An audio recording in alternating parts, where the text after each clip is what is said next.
they say that changes are meant for good. That's true. But sometimes the changes makes us more lonely, है ना?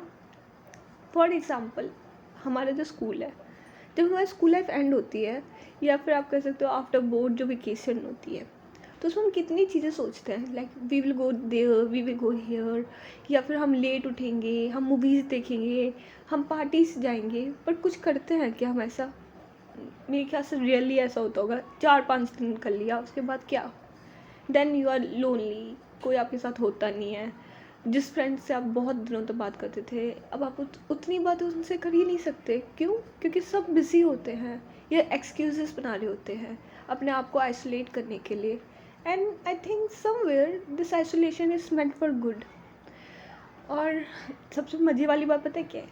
ये है कि हम सोचते तो है कि रात को हम 11 o'clock उठेंगे या 12 o'clock उठेंगे, पर हम उठ कब जाते हैं? 6 बजे, जो हमारा ऑटोमेटिकली स्कूल जाने का टाइम होता है। और जितना मुझे पता है 6 बजे उठ के ना ज़्यादातर लोग घड़ी को देखते हैं, फिर दोबारा सोने की कोशिश करते हैं, but they find it very hard to fall asleep again. क्यों? पता नहीं।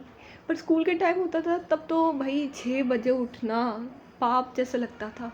और अब देखो, मैं तो 6 बजे उठ के बैठ जाती हूँ, फिर मैं और घड़ी एक आपस में एक दूसरे को देखते हैं। एंड एक और चीज़, जैसे हम पढ़ रहे होते थे तो हम जैसे लेट नाइट स्टडी करने जाते थे, तो पक्का होता था कि हम एक दो बार क्या कहते हैं सो गए या फिर ड्राउसीनेस आ गया। अभी देखो, बेशरम होके मैं 2-2 बजे तक फ़ोन चला सकती हूँ, नींद की आंखों में एक झलक तक नहीं होगी। तो ये सारी छोटी मोटी चेंजेस तो आती है ना? पता नहीं क्यों हमारे को जब भी कोई चीज़ करनी होती है ना, हमें उसको करने में मुश्किल आती है। पर जब हमारे कोई चीज़ नहीं करनी होती, तब हमारे को सब कुछ नॉर्मल लगता है, चाहे वो कितना उस टाइम पे हमें डिफ़िकल्ट लग रहा हो। अभी आपको कोई कॉमिक बुक दे दे, आप पूरा दिन पढ़ सकते हो, पर वही कोर्स बुक से रिप्लेस कर दे तो अभी भी आप नहीं पढ़ पाओगे। जस्ट अगर उसको पर्पस कोई बता दे, ऐसे भी आप कोर्स बुक पढ़ सकते हो, जैसे किसी को इंटरेस्ट होता है तब। पर अगर उसमें डिफ़ाइन कर दिया जाए कि नहीं, आपको तो ये पढ़ना है, एग्ज़ाम देना है, then you get lazy about it, है ना? ऐसे ही मतलब बहुत सी चेंजेस आती है स्कूल लाइफ ख़त्म होने बाद। और में से एक होता है दोस्तों का चला जाना। लाइक मैं इन बच्चों की शक्लें रोज़ देखती थी, ऑलमोस्ट 30 दिन, ठीक है, क्योंकि संडे होता था, संडे को भी कोई ना कोई निकम्मा दोस्त को वीडियो कॉल करके बहन ये समझा दे वो समझा दे कर ही देता था।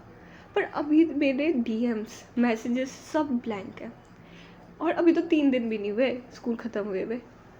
और मेरे को पता है ये बढ़ता जाएगा, एक पॉइंट ऐसा आ जाएगा जब आपका कोई फ्रेंड टच में नहीं रहेगा। पर हाँ, तब भी अगर आप उनको फ्यूचर में कभी मिलोगे, then you will remember that अरे यार हम दोस्त थे और बता कैसे हो। पर फॉर्मेलिटी तब आ जाएगी थोड़ी सी, या हो सकता है ना आए। कई लोग तब भी नॉर्मल रहते हैं और भाई कैसा है, बिल्कुल कैजुअल। पर वही बात है ना कि इस टाइम पे मेन टेस्ट होता है दोस्ती का। दोस्ती doesn't require regular talks. Of course किसके पास इतना टाइम है कि रोज़ मैसेज करें? हार्डली। हम लोग तो अपने पेरेंट्स से बात करते हैं, तो दोस्तों से कैसे रोज़ कर सकते हैं? पर हाँ, ये है कि सब बिज़ी तो है, पर थोड़ा टाइम निकालना is very necessary. Like month में एक बार, और क्या कर रहे हो डिस्कशन कर लो किसी भी चीज़ पे। अगर कोई टॉपिक ना मिले, पढ़ाई की कर लो, है ना? जैसे आप पहले करा करते थे जब स्कूल लाइफ होती थी। हाँ, शक्लें देखने नहीं मिलेगी, घूमने नहीं जा पाओगे इतना, क्योंकि हो सकता है आपका कॉलेज कहीं और पड़ जाए, या फिर ये भी हो सकता है कि आप कहीं और शिफ्ट हो जाइए, तो और भी नहीं देख पाओगे आप उनको। पर हाँ, ये है जिसे कहते हैं टच में रहना, दैट्स इम्पॉर्टेंट। और टच में कैसे रहा जा सकता है? महीने बात करके भी नहीं हो सकता, आप महीने भी बात नहीं कर पाओ, क्या पता आपके नंबर चेंज हो जाए। पर हाँ, ये है कि if you remember them you should feel happy, तब वो तुम्हारे एक्चुअल में दोस्त थे। कहीं ऐसा हो कि तुम बस कैजुअली उनको याद करो, उसमें भी डिफरेंस है। और हमारा मेन तो यही चीज़ था कि दोस्त भी ख़त्म हो जाते हैं, फिर आप बिल्कुल लोनली हो जाते हो। अब इस लोनलीनेस में कोई क्या करे? कुछ करने के होता नहीं है। इंस्टाग्राम स्क्रॉल किया किया किया किया, फिर बोर हो गए, फिर आप यूट्यूब शॉर्ट्स पे आ गए, स्क्रॉल किया किया किया किया, फिर अब बोर हो गए, फिर सो गए, फिर दोबारा आप यही रिपीट करते हो।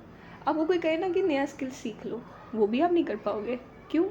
क्योंकि सेम, जब आपको कोई पर्पस हो जाता है तो आप लेसी हो जाते हो। मैं खुद ऐसी हूँ, मेरे पास भी सीयूईटी का पूरा सिलेबस पड़ा है, बट मैं क्या कर रही हूँ यहाँ पे, रिकॉर्डिंग कर रही हूँ अपने वॉइस की। क्यों? पता नहीं। डालूंगी मैं ये वीडियो, ये भी मुझे नहीं पता, पर मेरे को बोर हो रहा था।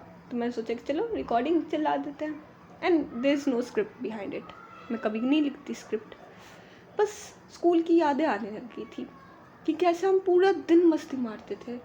और हाँ, कंसंट्रेशन तो स्कूल में ज़ीरो रहती थी अभी, पर एग्ज़ाम के टाइम पे मेरा कंसंट्रेशन इतना हाई था कि मेरे को कोई अगर दीवार पे स्पॉट दिख जाए, मैं उसको स्टेयर कर सकती हूँ लगातार 15 मिनट्स तक। पता नहीं क्यों, शायद से उसमें भी यही बात थी कि हमारे को जब पर्पस नहीं होता या पर्पस होता है, हम उसके अकॉर्डिंग एडजस्ट हो जाते हैं। और कंसंट्रेशन भी ऐसी चीज़ है, कंसंट्रेशन मेन डिस्ट्रैक्शन है। मेरे को तो ये कभी कभी लगता है, we concentrate on wrong things जो हमारी डिस्ट्रैक्शन बन जाती है। कंसंट्रेशन तो हर जगह है। जैसे क्लास में आपको कंसंट्रेट आप किसी और की बातों पे करोगे, बट टीचर्स की बातों पे नहीं। वही बात थी, मैंने भी यही किया।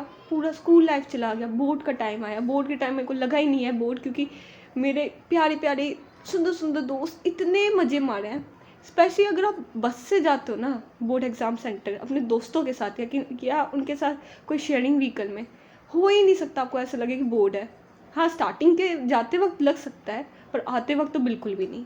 आते वक्त they are like so chill, चाहे कितना ही वाहियात पेपर जाए, हो गया भाई पेपर, अब मेरे को अपने रिजल्ट की टेंशन है। पर फिर मैं सोचती हूँ भाई कितनी टेंशन ले लूँ, अभी CUT टेंशन लेनी है, रिजल्ट की टेंशन लेनी है, उसके बाद एंट्रेंस एग्ज़ाम्स, कितनी चीज़ें हैं हमारे पास करने के लिए। पर वही है, आइसोलेट हो जाओ अपने आप को, कर लो।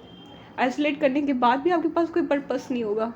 क्यों? क्योंकि आपको प्रेशर चाहिए, और अब आपके पास प्रेशर डालने के कोई है नहीं, ना स्कूल है। पेरेंट्स का भी हो जाता है कि चलो बच्चा खुद कर लेगा, क्योंकि 12वीं में रिजल्ट देख लेंगे, they will be so free कि मेरा बच्चा तो कर लेता है मेहनत। उनको ये नहीं पता कि इस बच्चे को तो प्रेशर चाहिए करने के लिए, जब इसके पास है नहीं, क्योंकि ना इसके पास अब दोस्त है, ना फैमिली प्रेशर है, ना स्कूल प्रेशर है। तो इस आइसोलेशन को ना मैं कह सकती हूँ, this is the change for your disadvantage.